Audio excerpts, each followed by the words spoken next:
आज की जो हमारी नई कहानी है वह है काली हवेली का रहस्य।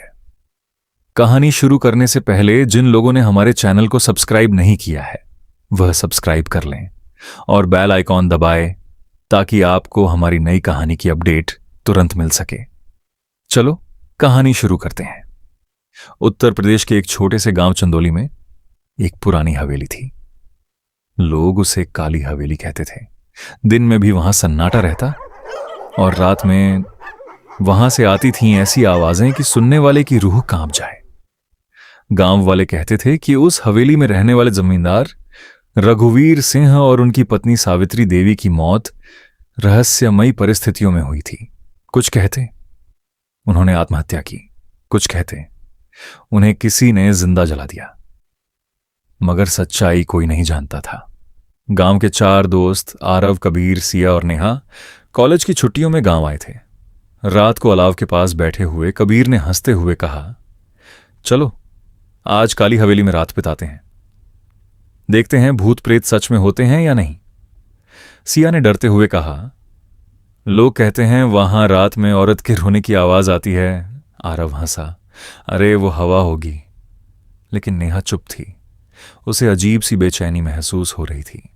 रात के ठीक 12 बजे वे चारों टॉर्च लेकर हवेली के सामने खड़े थे। टूटा हुआ फाटक अपने आप छर्रर की आवाज के साथ खुल गया। किसी ने धक्का दिया। सिया फुसफुसाई, नहीं।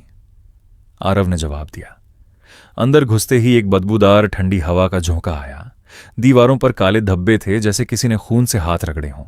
अचानक ऊपर की मंजिल से थक थक थक कदमों की आवाज आई। कोई है? कबीर ने चिल्लाया। कोई जवाब नहीं, बस फिर वही आवाज, इस बार तेज। ऊपर एक बड़ा कमरा था। कमरे के बीचों बीच एक पुराना आईना रखा था। जैसे ही नेहा ने टॉर्च की रोशनी उस पर डाली, आईने में 4 नहीं 5 परछाइयां दिखीं। पीछे कोई खड़ा है, नेहा चीखी। वे पलटे, कोई नहीं, लेकिन आईने में एक औरत खड़ी थी। जली हुई त्वचा, काले बाल और आंखें पूरी तरह सफेद। अचानक आईना चटक गया।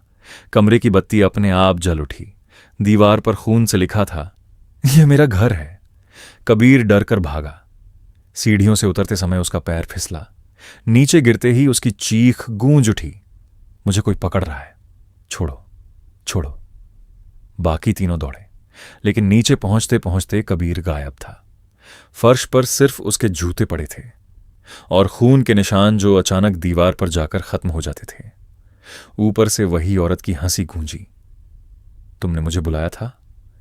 नेहा कांपते हुए बोली, हमने कुछ नहीं किया। तभी एक पुराना कमरा खुला। अंदर एक डायरी मिली, रघुवीर सिंह की। उसमें लिखा था कि उन्होंने अपनी पत्नी सावित्री को शक के कारण जिंदा जला दिया था। सावित्री मरते मरते बोली थी, जो भी इस घर में आएगा वो जिंदा नहीं जाएगा। अचानक दरवाजा बंद हो गया। कमरे में धुआं भरने लगा। दीवारों से खून टपकने लगा। सिया चीखते चीखते बेहोश हो गई। आरव ने दरवाजा तोड़ने की कोशिश की, पर लकड़ी पत्थर जैसी सख्त हो गई थी। तभी नेहा ने देखा, सिया अब जमीन पर नहीं थी।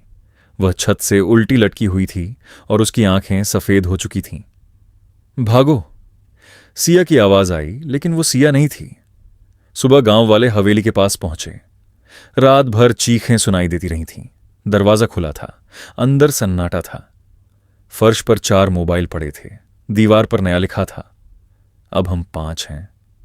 और आईने में 5 परछाइयां दिखाई दे रही थीं। आज भी अगर आप चंदौली की उस काली हवेली के पास से गुजरें तो कभी कभी आधी रात को 4 लड़कों और एक औरत की हंसी साथ में सुनाई देती है।